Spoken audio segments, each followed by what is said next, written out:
Alhamdulillah. Alhamdulillah wa kafa wa salamun ala ibadihi alladhina istafa amma ba'd. فأعوذ بالله من الشيطان الرجيم بسم الله الرحمن الرحيم قل أعوذ برب الناس ملك الناس إله الناس من شر الوسواس الخناس الذي يوسوس في صدور الناس من الجنة والناس صدق الله العظيم.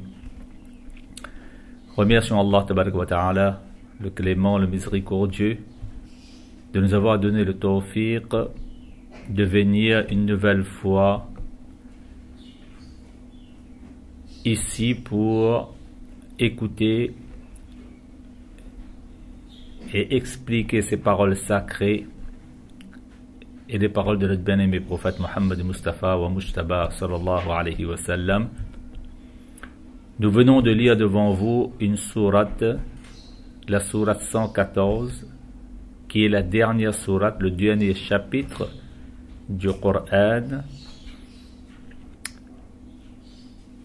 C'est comme le testament d'Allah.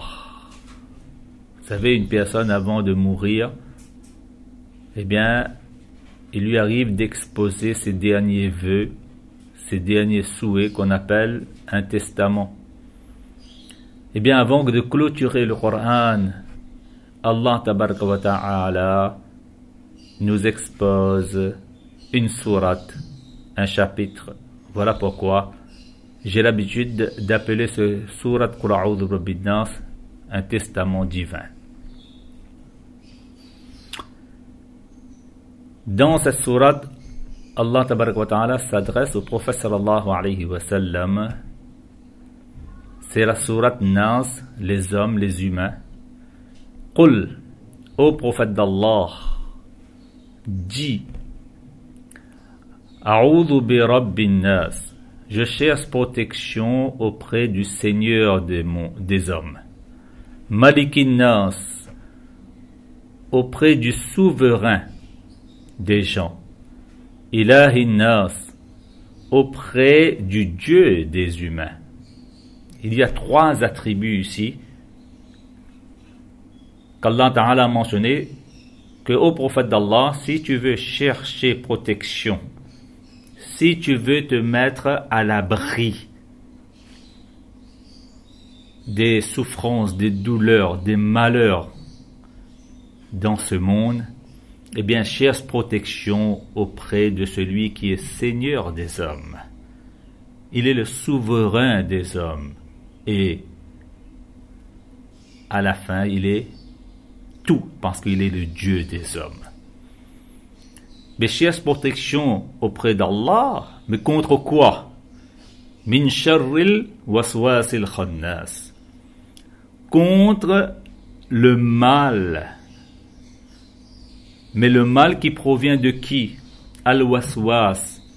Du shaitan qui a l'habitude même de chuchoter, de suggérer et de souffler dans l'esprit et le cœur des hommes des mauvaises pensées, des pensées négatives.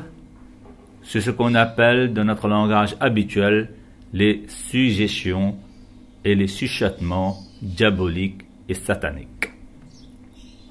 Donc, dans cette sourate, on demande à Allah Ta'ala de nous protéger contre le shaitan dont le job principal, dont le boulot principal est de mettre dans l'esprit des humains des pensées négatives, des pensées qui bloquent sa vie, des pensées qui freinent sa vie, et des pensées qui emprisonnent et empoisonnent sa vie. Oh Allah, protège-nous de cela. Mais al-khannas, parce que le shaitan là, il est furtif. Furtif veut dire quoi? Pour repousser le shaitan et ainsi que ses méfaits et le mal qui provient de lui, c'est-à-dire les pensées négatives, ce n'est pas difficile. Parce qu'il est furtif, il aime fuir, mais à une condition que l'homme, il se souvient d'Allah. Dans son cœur, eh bien, il fait le dhikr d'Allah tabaraka wa ta'ala.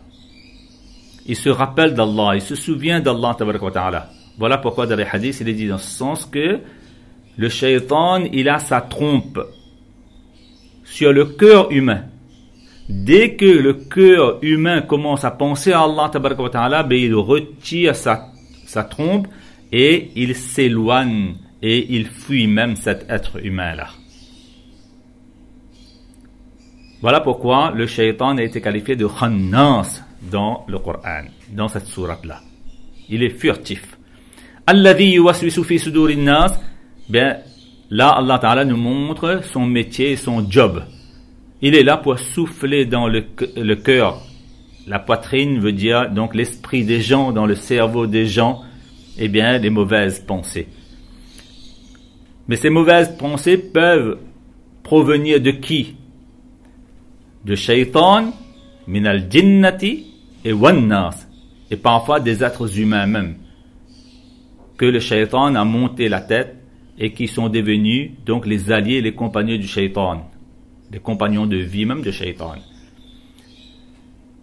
Donc en un mot, après la traduction et le sens de cette sourate Nas, ben Allah tabaraka wa ta'ala veut nous délivrer un message très important dans son testament.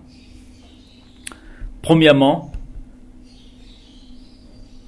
Allah tabaraka wa ta'ala nous indique dans ce verset que les mauvaises pensées qui arrivent dans notre tête, les pensées négatives et qui risquent de gâcher, de pourrir notre vie et notre journée, eh bien, ces pensées négatives-là peuvent provenir de Shaitan lui-même ou bien des humains qui ne sont autres que les alliés et les compagnons de vie de Shaitan. Donc, attention aux pensées négatives qui arrivent dans notre cerveau et notre esprit.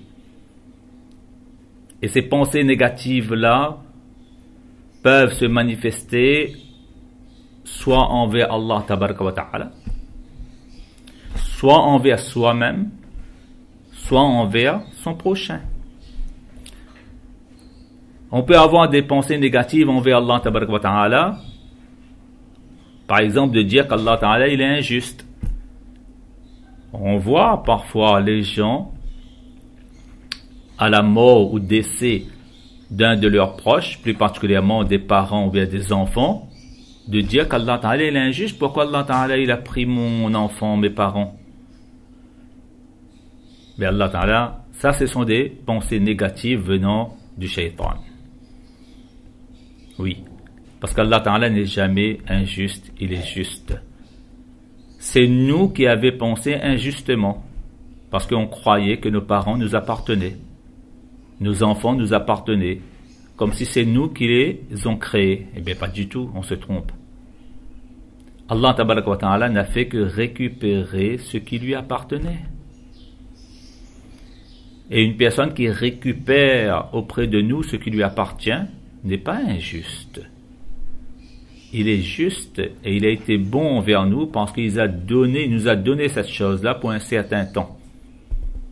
Je vous donne pendant 2 ou 3 jours une machine, un appareil ou bien même un marteau, et 2 jours après je viens récupérer mon marteau. Je suis injuste là? Mais non. Au contraire, vous allez dire que j'étais bon. Mais à la mort de nos parents, à la mort de nos enfants, Allah Ta'ala n'a pas été injuste. Mais c'est nous qui avons compris injustement. Donc, dire qu'Allah Ta'ala il est injuste, c'est une pensée négative. De même, dans les hadiths, le prophète sallallahu alayhi wa sallam nous dit dans ce sens que parfois il arrive que Shaitan, à force de mettre dans notre esprit des pensées négatives, des questions négatives aussi. Parfois, il nous dit que voilà, qui a créé telle chose, qui a créé telle chose. Bien, on dit Allah, Allah, Allah. Après, à la fin là, eh bien, alors, à ce moment-là, il nous martèle avec cette question, mais qui a créé Allah? Mais là, la question n'est pas bien posée. Parce que celui qui crée n'est pas créé. Allah est Allah, Dieu, parce que c'est lui qui a tout créé. Il n'est plus Dieu si on l'a créé. Donc la question même est négative. La question même n'est pas bonne. Donc c'est une pensée négative venant du shaitan envers Allah subhanahu wa ta'ala. On peut avoir des pensées négatives envers soi-même. Parfois il nous arrive de dire, on a eu une mauvaise note à l'école, ben on dit je suis nul. Alors que tout au cours du trimestre, on a eu des bonnes notes dans les autres matières. Dans une matière on a échoué, on dit qu'on est nul. Ça c'est pensée négative de notre ennemi déclaré numéro 1, shaitan. On n'est pas nul. Si on est incapable de faire une chose, on dit que je suis un incapable. Ben non, tu n'es pas capable de faire ça, mais tu es capable de faire beaucoup d'autres choses. Donc attention à ces pensées négatives envers soi-même. Pas en faire envers son prochain.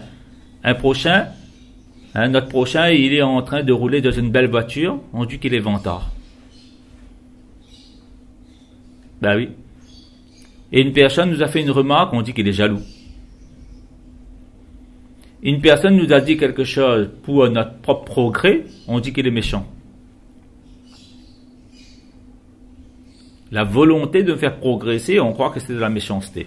Eh bien, toutes ces pensées négatives à l'égard des autres, à l'égard d'Allah, à l'égard de soi-même, à l'égard de son prochain, dans le Sourate Qul bin Nas, on demande à Allah Ta'ala de nous protéger de tout cela. Et vous savez pourquoi Allah Ta'ala nous parle des pensées négatives dans le dernier chapitre du Coran, comme un testament avant de clôturer le Coran? Eh bien, parce que vous savez, nous pensons plus que nous agissons. Ça peut paraître bizarre, surprenant, ben oui. D'après des études neurologiques, eh bien, on nous dit dans ce sens que un être humain pense en moyenne 55 à 65 000 fois dans la journée. Chacun d'entre nous, on a de 45 à 65 000 pensées par jour. Mais lequel d'entre nous peut faire 65 000 actions par jour? C'est pas possible. Mais par contre, on pense 65 000 fois. Donc, on pense plus qu'on agit. Voilà pourquoi, dans le Sourate Qul bin Nas, Allah Tabaraka wa Ta'ala traite. Et dans les livres, les spécialistes en hadith traitent aussi ce sujet-là en détail, en disant que, écoute, si une pensée négative arrive de façon involontaire dans notre esprit, eh bien maintenant, si cette pensée négative-là traverse notre esprit, il n'y a pas de problème. Si cette pensée négative involontaire s'installe un instant, puis il s'en va. Deuxième degré, là aussi, il n'y a pas de problème. Mais si elle revient, et puis on la repousse, on l'évacue, on l'éloigne, eh bien dans ces trois strates, dans ces trois registres-là, une pensée négative involontaire traverse l'esprit, s'installe et part, ou bien revient et on la repousse. Dans tous ces cas-là, eh bien on est excusable parce qu'on n'a aucune emprise sur ces pensées négatives involontaires. Parce que Shaitan, il va souffler même dans notre esprit. C'est son job, c'est son métier, c'est son boulot principal.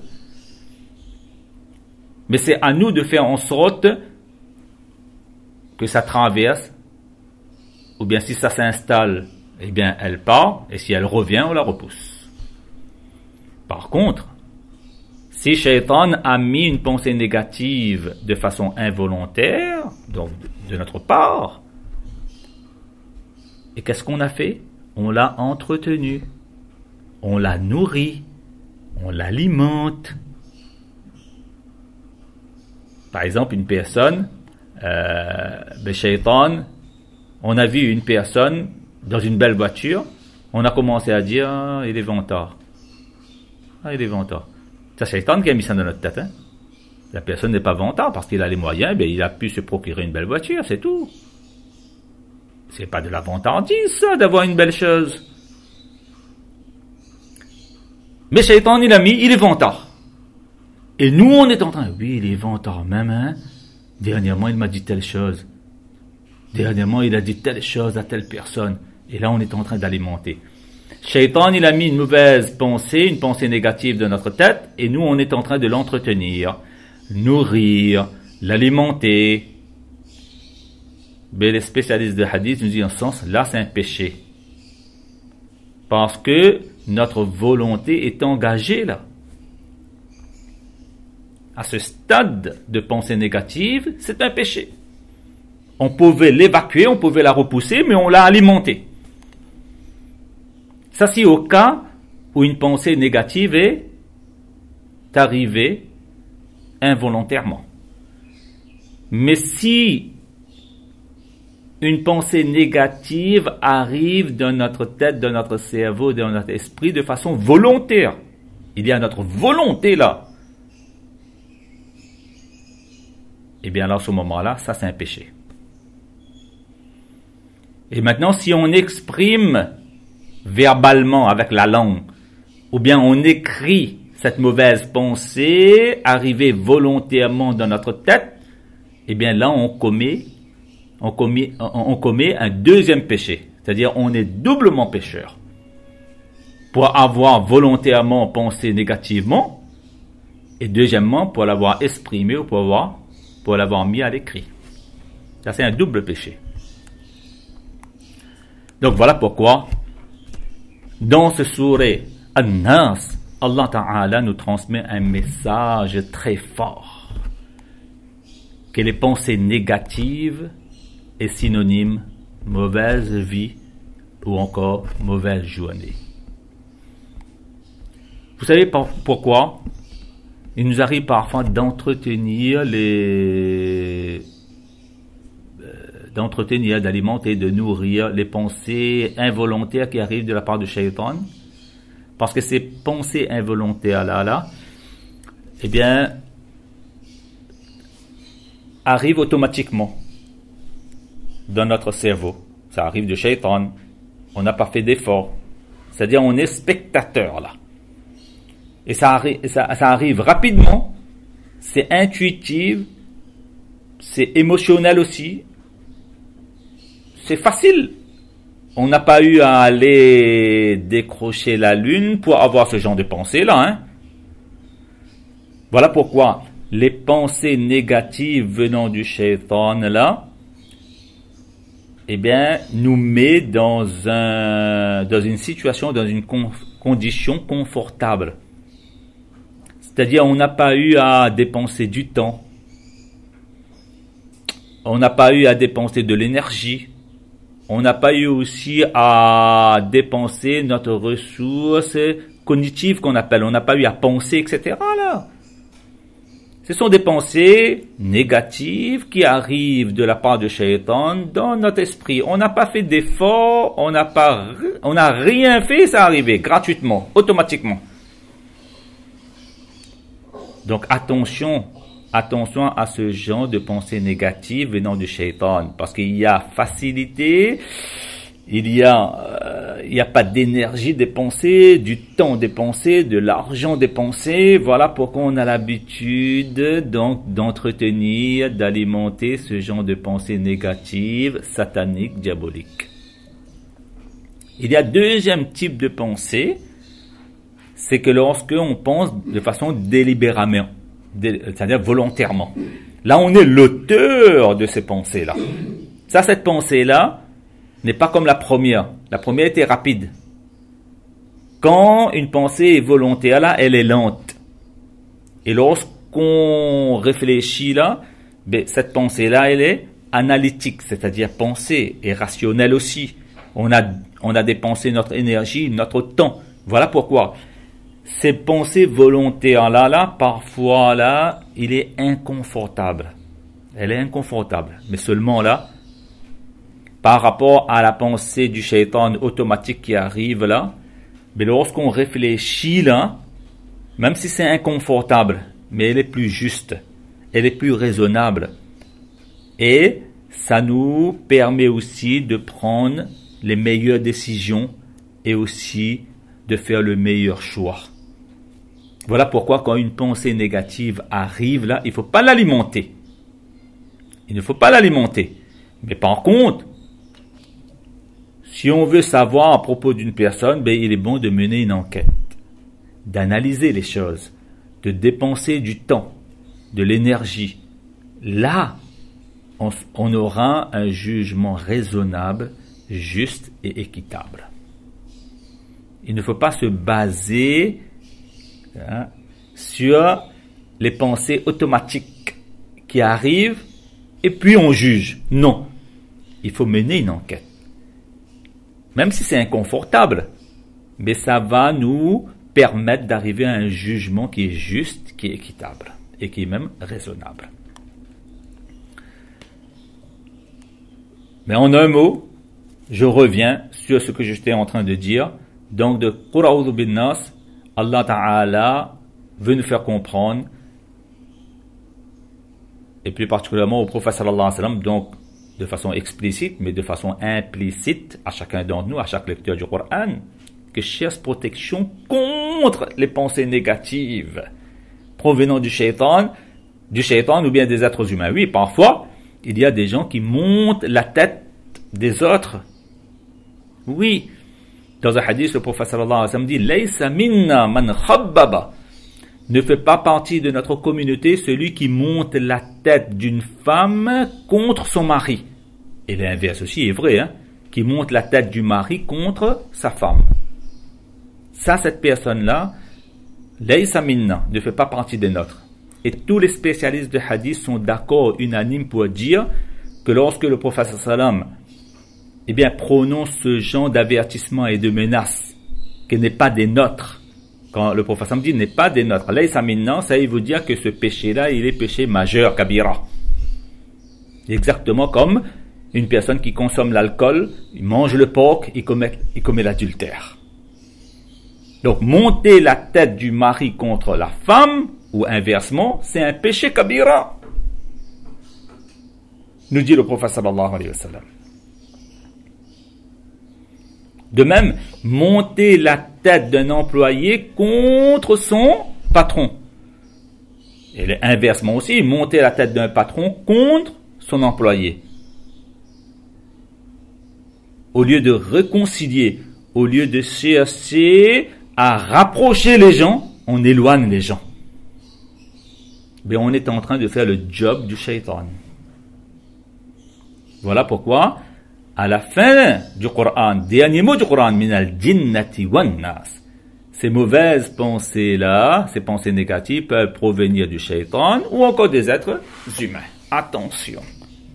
Attention à une personne qui monte notre tête contre nos parents, qui monte notre tête contre nos enfants. C'est pas un ami, c'est un ennemi. Wallah, c'est un ennemi.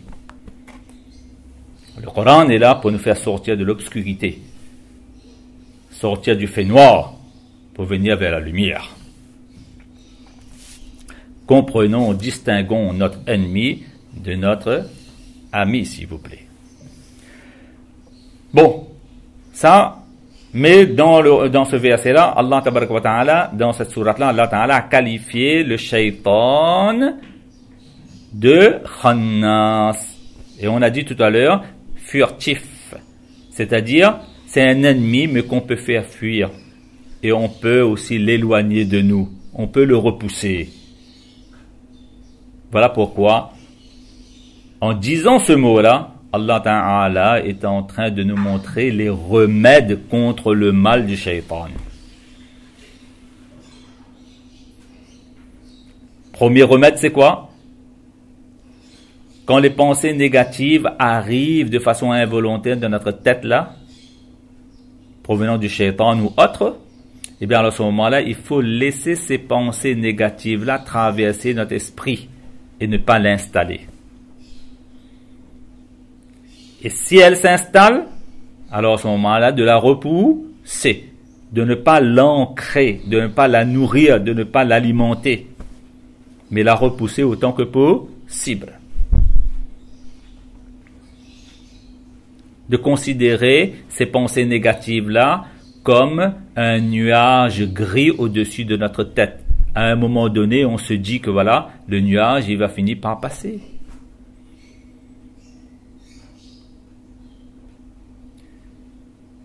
Et un des remèdes très importants contre les pensées négatives qui pourrissent, oui, qui gâchent notre journée, notre existence même parfois, eh bien, c'est de transformer les pensées négatives du shaitan en positives. Cette capacité de transformer le négatif en positif, eh bien, va embellir notre vie, au lieu d'empoisonner notre vie. Il faut avoir cette capacité-là. Et c'est la raison pour laquelle le prophète sallallahu alayhi wa sallam nous dit que lorsqu'on est victime des pensées négatives de la part du shaitan ou d'autres, eh bien de réciter le Qul a'udhu bi rabbin nas, de lire tel doigt, telle formule. Mais attention, il y a une erreur. On croit que la récitation de la sourate seule suffit. Non, la récitation nous permettra de comprendre le message qu'il y a dans le chapitre ou bien dans la formule. Voilà pourquoi une récitation d'un chapitre ou bien d'un doigt doit être toujours accompagnée d'action. Par exemple, une personne peut réciter Qul a'udhu bi rabbin nas au début de la journée 1000 fois. Mais seulement chaque fois, elle a une pensée négative, bien elle l'installe, nourrit, l'entretient. Elle ne la repousse jamais. Mais ce qui veut dire, il est en train de lire sans rien comprendre. Qul a'udhu bi rabbin nas, tu demandes protection et tu es en train de l'alimenter, tu es en train de l'ancrer, de l'installer en toi. Ben, entre la récitation et l'action que tu fais, il y a une contradiction. Il y a un fossé. Donc voilà pourquoi la récitation des chapitres, des formules, etc. doit obligatoirement être accompagnée d'action, de réflexion, de compréhension. Et il y a une chose qu'il est bon d'appliquer pour remédier aux pensées négatives. C'est un principe extraordinaire. Se chercher toujours à savoir ce que les gens ont voulu dire au lieu de se contenter de savoir ce que les gens ont dit. Il y a deux niveaux de compréhension. Parfois, il y a des personnes qui ont voulu dire quelque chose, mais ils se sont mal exprimés. Et à partir des phrases et des mots qui sont sortis de leur bouche, parce qu'on a regardé seulement le premier niveau, ce qu'ils ont dit. Voilà pourquoi on a pensé négativement, on a interprété négativement. Voilà pourquoi il ne faut pas se contenter de regarder ce que les gens, ou bien d'écouter ce que les gens ont dit. Il faut aller chercher ce que les gens ont voulu dire. Et qui est celui qui pourra nous dire ce qu'il a voulu dire lorsqu'il a dit? Mais c'est la personne elle-même. Voilà pourquoi le remède c'est quoi? La plupart de nos conflits, de nos différends entre les gens disparaîtra si on ne parlait plus des gens, mais si on parlait avec les gens. Oui. Même dans le Coran et les hadiths, si on se contente de ce niveau-là, qu'est-ce qu'Allah Ta'ala il a dit dans ce verset? Qu'est-ce que le prophète sallam a dit dans ce hadith-là? À un moment donné, là, nous serons de la confusion, nous serons de la contradiction. Par contre, le deuxième niveau, si une personne cherche à savoir ce que Allah Ta'ala a voulu dire dans ce verset, ce que le prophète sallam a voulu dire dans ce hadith, mais il sera de la connaissance et non pas de la confusion.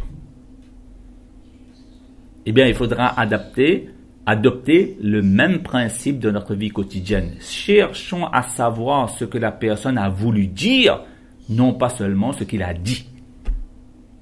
La plupart de nos différends, de nos conflits, de nos querelles, de nos disputes disparaîtra, Inch'Allah. Donc, en un mot, dans cette sourate, Allah Tabaraka wa Ta'ala est en train de nous mettre en garde contre les pensées négatives, qui est synonyme mauvaise vie. En nous disant que la pensée négative est une impureté satanique, diabolique. Excusez pour le mot, pour le terme que je vais employer. En un mot, Allah Ta'ala est en train de dire que les pensées négatives, eh bien, est caca du shaitan et non pas un gâteau. Donc, protégeons. Dans le sourate Qul bin Nas, Allah Ta'ala est en train de nous faire comprendre, transmettre un message qui est puissant et qui est fort. Protégeons notre organe principal, notre cœur et notre esprit, des pensées négatives, parce que le central, l'organe principal de notre corps, c'est le cœur et l'esprit. Ce qu'il y aura dans notre cœur et dans l'esprit, eh bien, on va trouver ça dans nos paroles, dans nos actions, dans nos habitudes.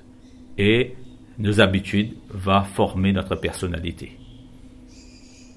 Ce qui signifie quoi? Si on va mettre le caca du shaitan dans notre tête et dans notre esprit, c'est-à-dire pensées négatives, de nos paroles, en passant par nos actions et notre personne, c'est-à-dire habitudes, vont devenir mauvaises.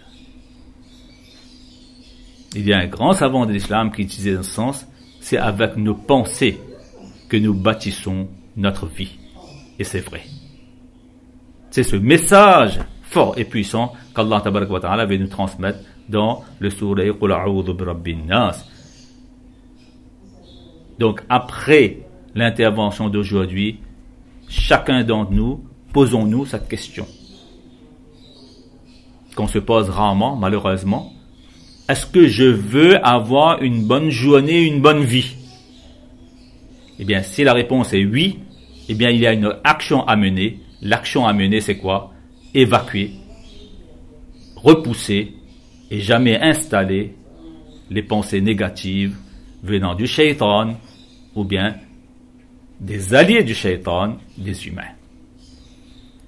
Qu'Allah Tabaraka wa Ta'ala accorde à chacun d'entre nous le tawfiq de comprendre le message transmis dans cette dernière sourate An-Nas, les humains, testament divin. Wa akhiru da'wana anil hamdulillahi rabbil alamin.